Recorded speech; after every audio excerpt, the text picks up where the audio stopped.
जिंदगी खुदा की नेमत है, इसकी कद्र जाने। किसी की भी हो ये, आओ इसकी हिफाजत करें।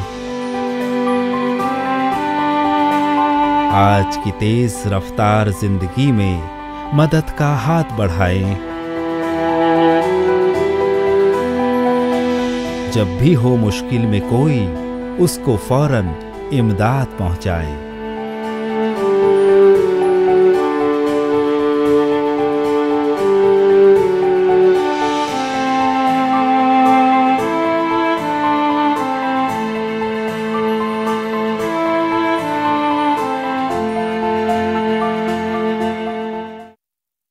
घर से मस्जिद है बहुत दूर, चलो यूं कर लें किसी रोते हुए बच्चे को हंसाया जाए। नाज़रीन, ये जो शेर मैंने अभी आपके सामने पेश किया है, इसका मायने ये है कि अगर आपके घर से मस्जिद बहुत दूर है और आप इबादत के लिए नहीं जा पा रहे हैं, तो बस इतना करें कि किसी रोते हुए शख्स को हंसा दें। वो भी किसी इबादत से कम नहीं है। इसके साथ ही किसी शख्स की जान बचाने से बड़ा सवाब तो कुछ हो ही नहीं सकता। वो भी खुदा की एक इबादत के बराबर है। तो हमने सोचा कि क्यों ना हम भी थोड़ा सा सवाब कमा लें। तो बस हम ले आए आपके लिए एक बेहतरीन प्रोग्राम जिसका नाम है डॉक्टर की आमद से पहले। नाज़रीन, आज का हमारा टॉपिक है पॉइजनिंग।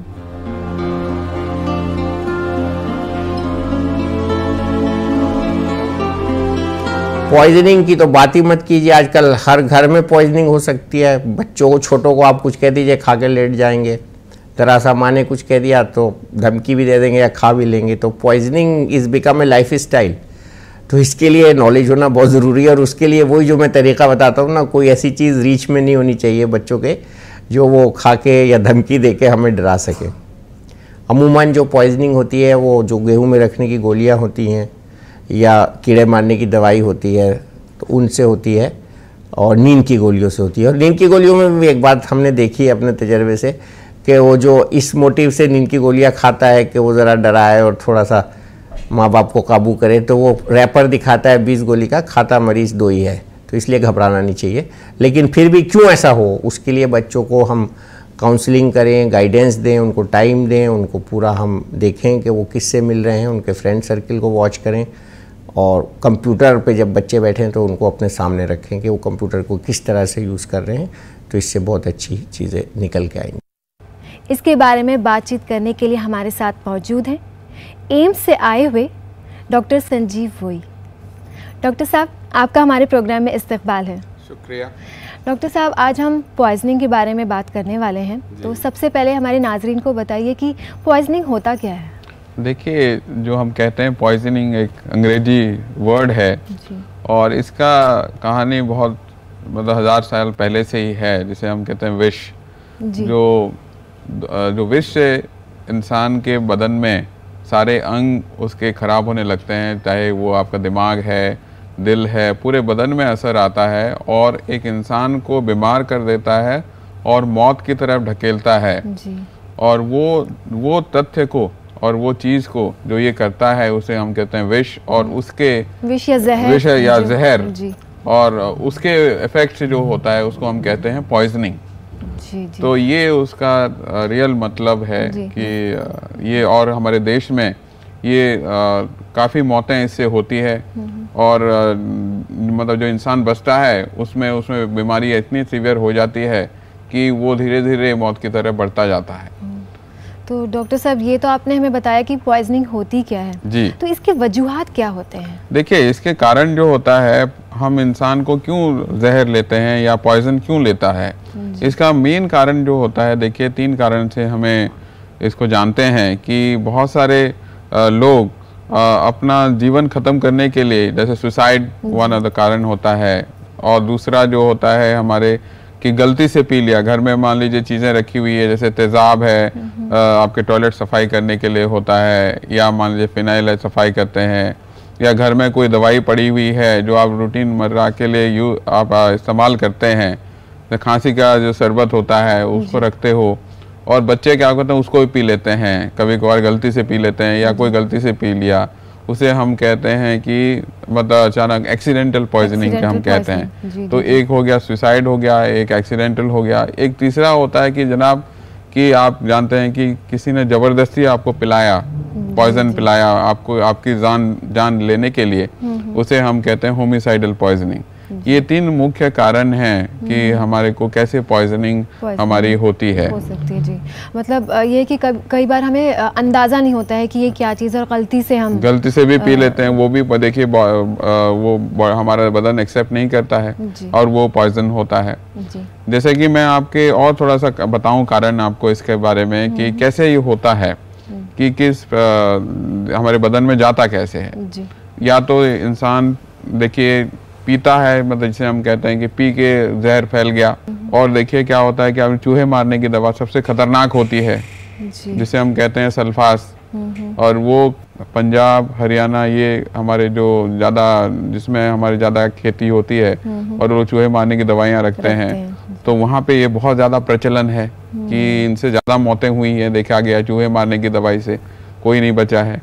तो इसमें हम जैसे कहते हैं पीने के या खाने के तरह लेते हैं। दूसरा होता है कि सांस के थ्रू, सांस के वजह से भी जी हाँ, जैसे कि आपका पॉइजनस गैस है, जैसे आपने सुना होगा भोपाल गैस ट्रेजेडी हुआ था हमारा, जो हमारे देश में एक काला धब्बा की तरह है, और मिथाइल आइसोसाइनेट जो गैसियस पॉइजनस गैस निकला था, उससे कईयों की मौतें हुई, और अभी तक वो विकलांग कई पैदा हो रहे हैं, और आप जानते हैं कि उसमें जानलेवा सांस की वजह से।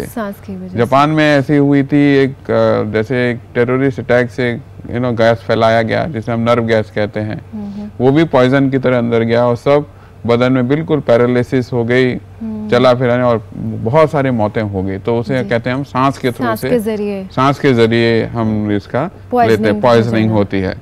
तीसरा जो होती है हमारे देखिए बदन में, मान लीजिए कोई, जैसे आप खेती में जाते हैं है ना, और कीटनाशक आप दवाइयाँ स्प्रे करते हो, तो वो क्या होता है, हमारे स्किन जो हमारा चमड़ा होता है उसके अंदर से जी जा सकता है। अच्छा। जैसे हमारे कैसे अब अंदर कैसे जाता है, देखिए आंख से भी जा सकता है, जैसे आप होली खेलते हो, आप कलर्स फेंकते हो, तो उससे भी आप ऑब्जर्व होके जाता है।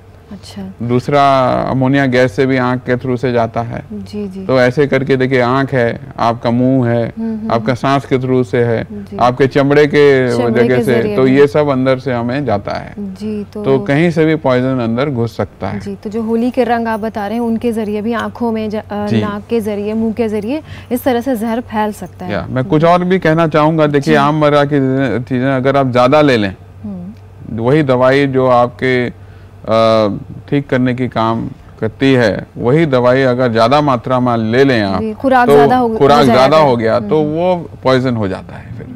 तो वही दवाई है आपको ठीक करने के लिए भी, वही दवाई है आपको मारने के लिए भी।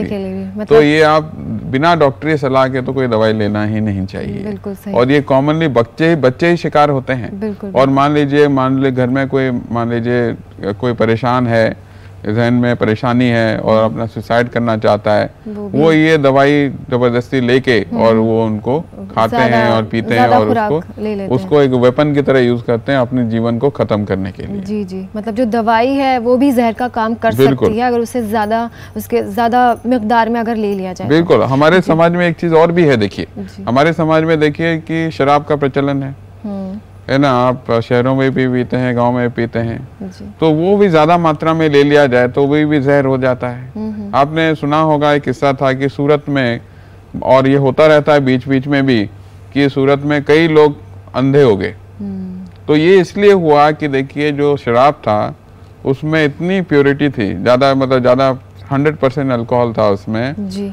और उसमें हम कहते हैं कि मिथाइल अल्कोहल था, वो जाके हमारे देखिए आंखों में बस जाता है, आंखों के नसों में बस जाता है, और वो बिल्कुल उन मरीजों को ब्लाइंड कर दिया। उसमें देखिए डॉक्टर भी कुछ नहीं कर सकता है उसमें, बिल्कुल बिल्कुल। तो ये चीजें देखिए कि किस स्थिति में गया है। क्या है, मतलब जहर तो जहर है जहर ही, तो जहर उसके अलावा भी कई चीजें हैं, अगर उनको हम सही तरह से इस्तेमाल ना करें तो वो भी जहर बन हो जाता सकती है। जी, बिल्कुल जी। बिल्कुल। तो डॉक्टर साहब, ये तो बात हुई कि वजूहात क्या हो सकते हैं।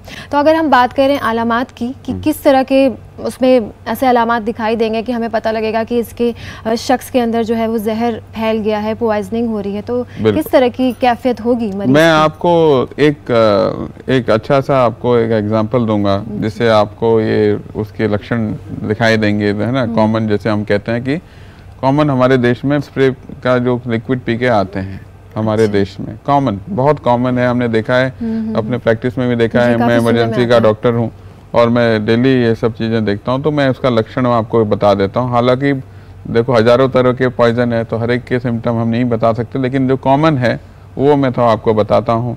जैसे किसी ने स्प्रे पिया, देखिए वो तो जल्दी से जल्दी आधे घंटे या 1 घंटे में उसके लक्षण शुरू हो जाते हैं, और कई मरीजों को 6 घंटा या 1 दिन बाद भी उनका पॉइजनिंग शुरू होती है, या 3 दिन बाद भी पॉइजनिंग का लक्षण आ सकते हैं। अगर फौरन नहीं समझ में आए तो हाँ, तो मैं आपको ये बता रहा हूँ कि कितना जल्दी से जल्दी लक्षण आ सकते हैं और कितना देर से देर भी लक्षण आ सकते हैं, ताकि आपको हर वक्त शक रहना चाहिए। कहने का मतलब वो है कॉमन इंसान को इस चीज जहन में रहनी चाहिए, बिल्कुल जहन में रहनी चाहिए।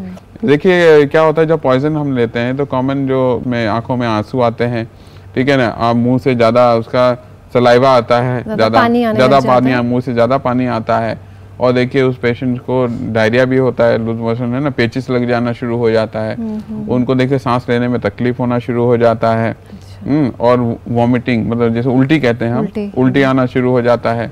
तो ये जो चीजें हैं, ये जो कॉमन लक्षण हैं, ये हमारे आम जनता को जानना चाहिए कि ये शुरू हो जाएगा, तो और इससे हम पता लगा सकते हैं कि भी इसने कोई पॉइजन लिया है। मतलब इस तरह के बिल्कुल अलामत अगर दिखाई दे तो एक शक आना चाहिए, बिल्कुल शक आना चाहिए। इसके साथ मान लीजिए कि उसको दौरा पड़ने लग जाए, है ना, मिर्गी के झटके पड़ने लग जाए, या बेहोश होना शुरू हो जाए, ठीक है ना, तो हाथ पांव ठंडे पड़ने लग गए हैं, तो ये, और ज्यादा पसीना भी आ रहा है, तो ये सब लक्षण है। ये बेगॉन स्प्रे के जो पॉइजनिंग हमारी होती है, ये कॉमन या कोई भी प्रकार के पॉइजनिंग में ये थोड़े बहुत सिम्टम ऊपर नीचे होके होती हैं। जी।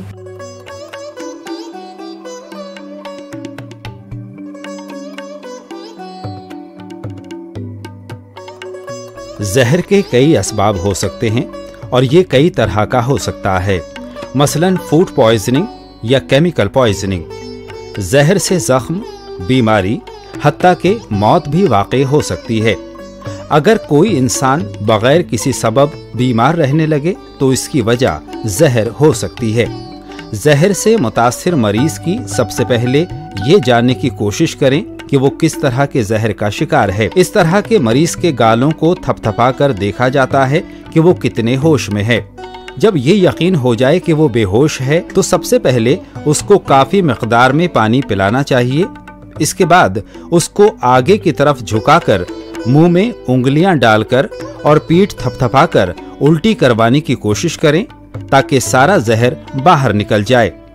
इसके बावजूद भी अगर मरीज को होश ना आए तो उसे फौरन किसी डॉक्टर के पास ले जाएं। पॉइजनिंग हो रही, किसी भी तरह की पॉइजनिंग है, किसी भी तरह का जहर है, तो इसी तरह के अलामात हमें दिखाई देंगे। हर एक पॉइजन के अलग अलग थोड़े बहुत लक्षण होते हैं। जैसे मैंने कहा कि जैसे अमोनिया गैस है ना, तो उसमें ज़्यादातर आंखों में आंसू आते हैं, सांस लेने में तकलीफ होती है।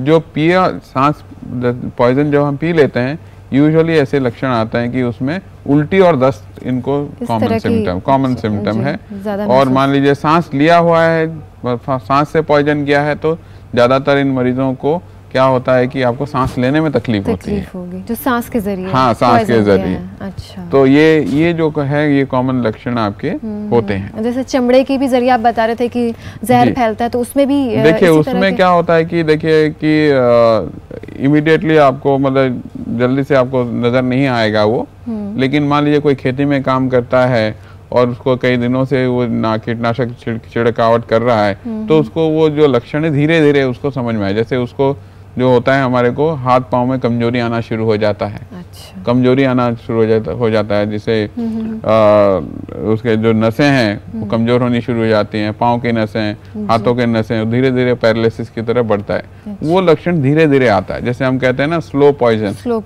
समझ रहे हैं, चमड़ा है हमारा धीरे धीरे अब्जॉर्ब करता है और धीरे स्लो पॉइजन की तरह वो काम करता है और इंसान को मौत की तरफ ढकेलता है। तो इसका मतलब इसमें धीरे धीरे जहर फैलता है और धीरे धीरे जो है इसके अलामत सामने आते हैं। पीने से देखिए अलामत क्या है कि जल्दी से आ जाएंगे, या सांस लेने से सांस फूलने लग जाएगा।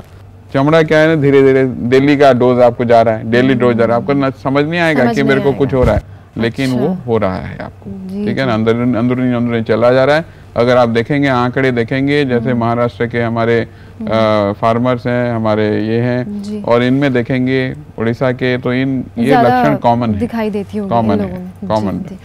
तो डॉक्टर साहब ये तो बात की हमने अलामात की, इसके बाद अगर हम बात करें कि अगर किसी शख्स में ऐसे अलामात दिखाई देते हैं तो एक आम आदमी को सबसे पहले क्या करना चाहिए? देखिए ये बहुत अच्छी बात आपने मेरे से पूछा कि इसमें एक आम आदमी को क्या करना चाहिए। पहली बात तो सबसे पहला है कि आपको घबराना नहीं है, क्योंकि आप डॉक्टर नहीं, आप कहेंगे मैं क्या करूं, लेकिन वो सोच नहीं आना चाहिए। आपको कॉमन सेंस की आप यूटिलाइज करिए अपना, और पहले घबराइए नहीं।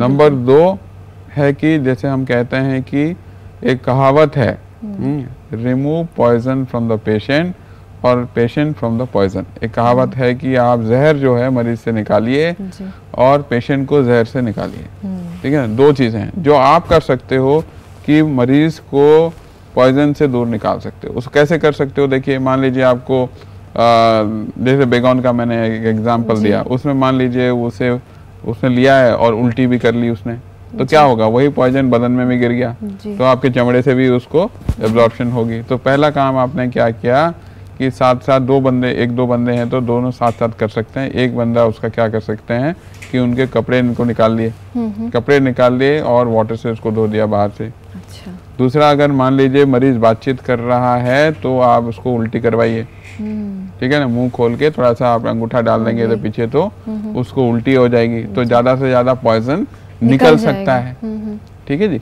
और उसके बाद मान लीजिए इंसान मान लीजिए बेहोश है जी, बातचीत नहीं कर रहा है, तो उनको आपको क्या करना है कि इमीडिएटली आपको बेसिक ये आप कर सकते हो कि उनके जो हवा की नली है थोड़ा सा ठुड्डी ये ऊपर करके ऐसे ऊपर करके आपने सांस की नली खोली ताकि उसको सांस जाए अंदर, अच्छा है ना, कपड़े निकाल दे तो ताकि हवा अंदर उसमें जाए, और उसके बाद इमीडिएटली उसको नियरेस्ट हॉस्पिटल तक डॉक्टर के पास पहुंचाना है। जी जी। तो इतना आप एक पॉइजनिंग के हिसाब से आप उसको कर सकते हो।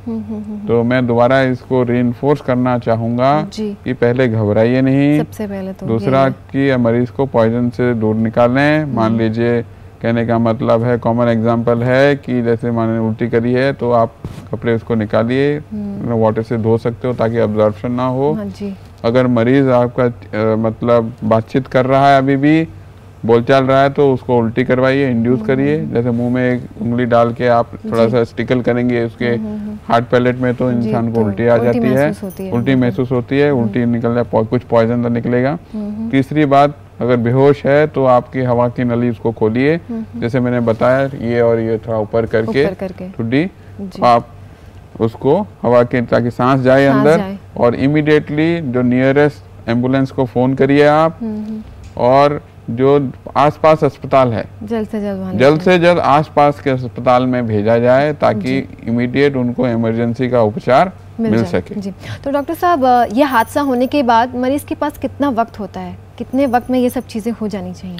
देखिए, जल्दी से, मैं तो कहूँगा जल्दी से जल्दी इसको मरीज को अस्पताल पहुँचाना चाहिए। जैसे मैंने आपको कहा कि लक्षण तो देखिए इमीडिएटली आ सकता है।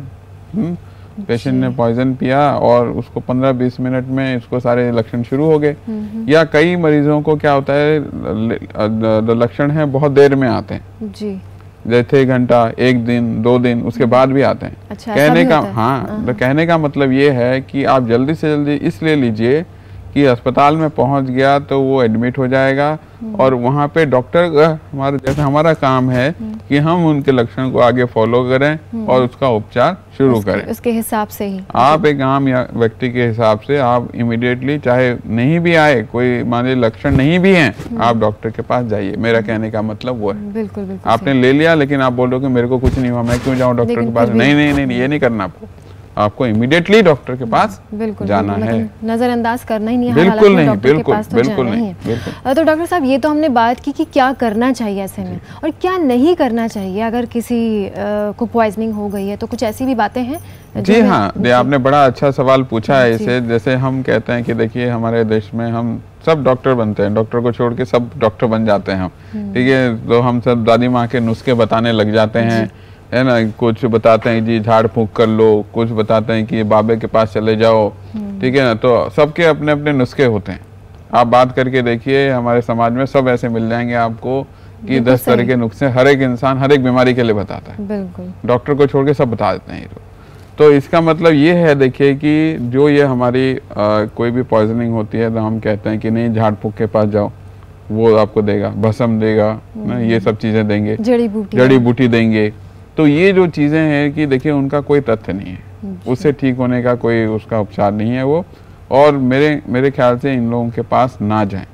आज आप 21वीं सदी में हैं, है ना, आपके पास इमरजेंसी केयर है और सुप्रीम कोर्ट का रूलिंग भी है कि हर एक को इमरजेंसी आपातकालीन चिकित्सा उसको मुहैया होना चाहिए। आप जाइए डॉक्टर के पास और उसका इलाज करवाइए।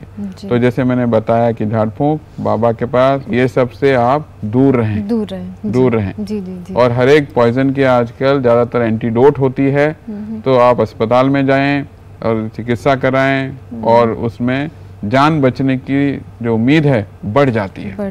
जो पॉइजन हम का तोड़ है हम कर सकते हैं, क्योंकि कुछ पॉइजन इतने डेंजरस होते हैं तो उसको नहीं ले सकते। तो ये जो चीजें जिसमें हमें उपचार है उसका तो इलाज कराएं। जहर खाना, वजूहात, दवाई का ज्यादा मिकदार में लेना, साबुन और रंग का खा लेना, कार्बन मोनोऑक्साइड का सांस में जाना, इंसेक्टिसाइड्स का खा लेना और खराब और रखे हुए खाने का इस्तेमाल करना। अलामात: होठों का नीला हो जाना, सांस लेने में तकलीफ होना, दस्त होना, कै होना या घबराहट महसूस करना, बुखार का होना, सर और पेट में दर्द होना और चक्कर आना, आंखों से दोहरी चीजें दिखाई देना, सीने में दर्द और दिल का तेजी से धड़कना, जिस्म का कोई हिस्सा ठंडा पड़ जाना और मांसपेशियों में खिंचाव होना, कमजोरी और बेहोश हो जाना। इब्तिदाई तिब्बी इमदाद: ये मालूम करने की कोशिश करें कि कौन सा जहर मरीज ने खाया है। ये देखें कि मुंह में चारों तरफ जलन तो नहीं है या सांस लेने में तकलीफ तो नहीं हो रही है। कोशिश करें कि मरीज किसी तरह से उल्टी कर दे ताकि पेट से जहरीला मादा बाहर आ सके। अगर जिस्म पर कै गिर गई है तो फौरन उसे पानी से धो डालें ताकि जहर जिल्द के अंदर ना जा सके और मरीज को बाएं जानिब लिटा दीजिए। एहतियात: घर में दवाइयाँ, कपड़े धोने के पाउडर, रंग, मच्छरों की दवाई और खेती में इस्तेमाल होने वाली दवाई वगैरह महफूज जगह पर रखें। वो चीजें जिनमें बेहोशी या जहर की थोड़ी सी भी मिकदार है वो बच्चों की पहुंच से दूर रखें। जहर वाले अशिया पर जहर का लफ्ज लिखकर जरूर लगा दीजिए। जहर वाले पेड़ों को भी घर से दूर रखें। बच्चों को एहतियात से रहने का तरीका सिखाएं।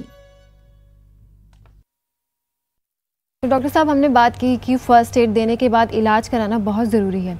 इलाज के बाद क्या मरीज़ में उसके बाद कुछ कमी नज़र आती है या फिर कुछ ऐसे उसके साइड इफ़ेक्ट्स हो सकते हैं कि जो भी जहर उसके अंदर गया है वो पूरी तरह ना निकल पाया हो या कहीं रह गया हो, जैसे आपने कहा उल्टी करवा के थोड़ा तो निकल ही जाता है, तो उसके बाद जो इलाज होता है तो क्या वो मुकम्मल तरीके से ठीक हो जाता है?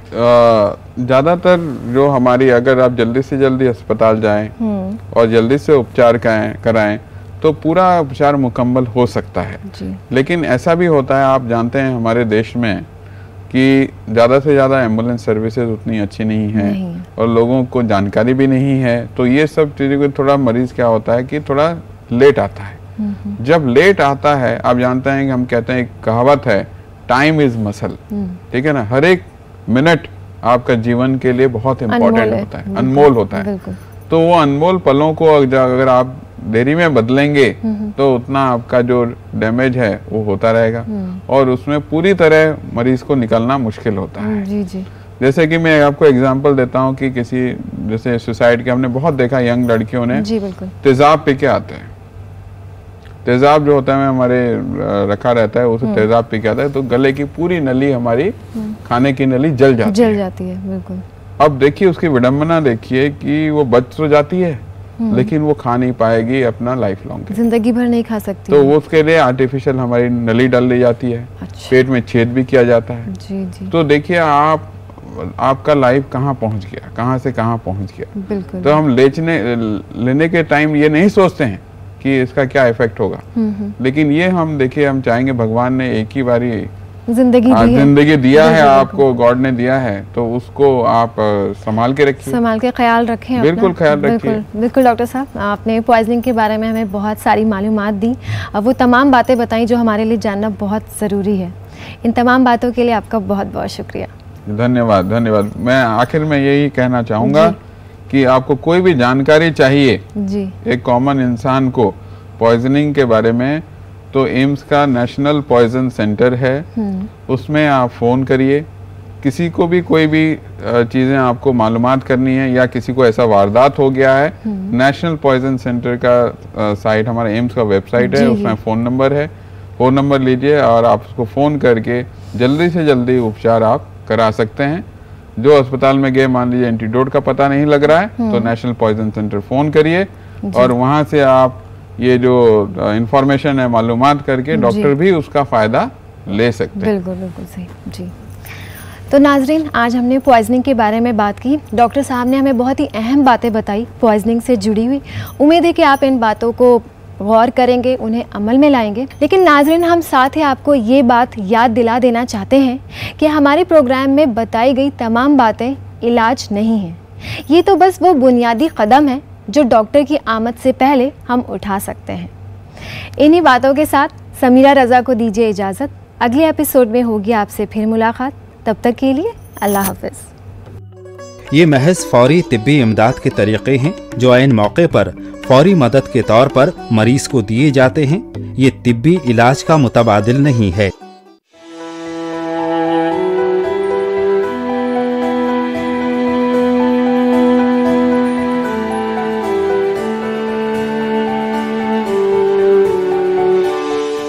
लम्हा लम्हा जिंदगी है एक नियमत, संजोए रखिए ये बेशकीमत दौलत।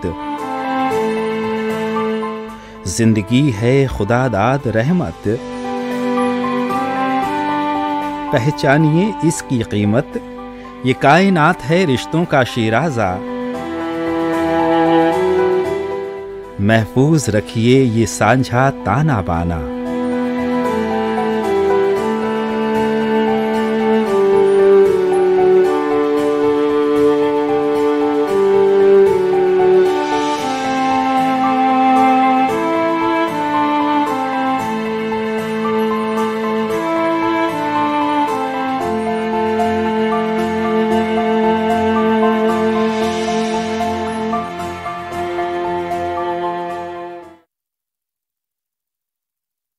इकतीस को गूंज उठेगा दूरदर्शन नेशनल पर पद्मश्री श्री कैलाश खेर और कैलासा के संग अपने मधुर आवाज में आ रहे हैं आपको रिझाने। साथ हैं राजू श्रीवास्तव। शहर खुल रहे हैं, मुलाकात करेंगे, मोबाइल मत लाना, बात करेंगे। मनोज मुंतशिर जय जय केदारा मनाते हैं जश्न 2022 का। देखिए 31 दिसंबर की रात 9:30 बजे से सिर्फ दूरदर्शन पर और जुड़िए ओम